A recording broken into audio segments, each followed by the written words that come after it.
sort of pick out your favourites, if you like. Changes to restrictions won't mean the end of the challenges for the care home industry, but the new arrangements should see less isolation Another daisy. and much more socialising for those in care homes here.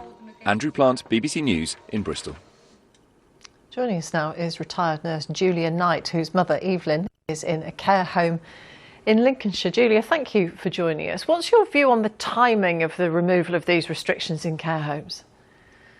Well, obviously, I'm delighted that restrictions are being removed because so many people have suffered through the restrictions. I'm a little bit wary that some care providers might still be saying that this is only guidance and they make their own rules, which is what we've been finding all the time since we've had guidance. I'm one of the very lucky few whose mum is in a care home who have always gone with the guidelines wisely and humanely. And so you've already found the edge then? I've had a good experience. I know that thousands of other people have not. I hope the new guidance is interpreted wisely by all care homes and that they don't start putting barriers up. In my case, I don't see staff shortages as the problem. When I go and see my mum, I ring the doorbell, somebody opens the door, I show my lateral flow test, we say, hi, how are you? And I walk to my mum's room. That doesn't take up any staff time at all. Surely you have some sympathy, though, when care homes were trying to put measures in place ahead of the government when they knew there were problems coming, but they hadn't received that central advice. I have every sympathy with care homes, and especially in the beginning when obviously we knew nothing about the pandemic.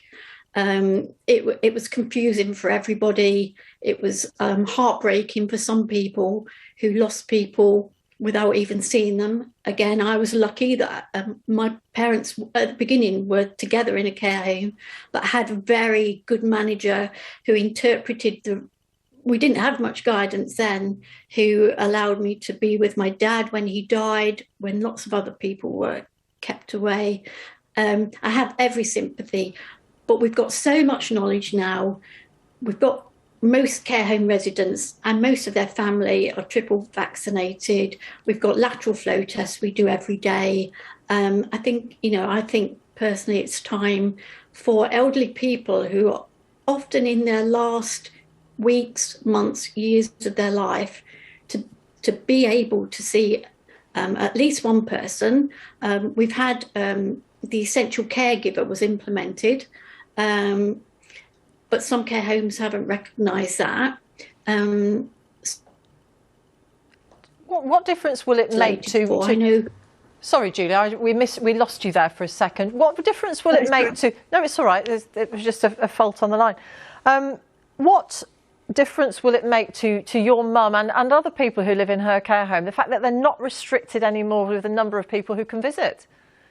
Absolutely massive effect on them. Absolutely massive. They want to live their lives. Obviously, they want to be kept safe, but I don't think there's very many relatives of elderly people who would go in and put their family at risk. Most people who have relatives in a care home, they won't go in even if they've got a cold or a sore throat. No, people will not put their loved ones at risk. We've got the tools now. Let's let these people live out their lives. Julia Knight, good to talk to you. I give our best wishes to your mum. Thank you very much. Thank you.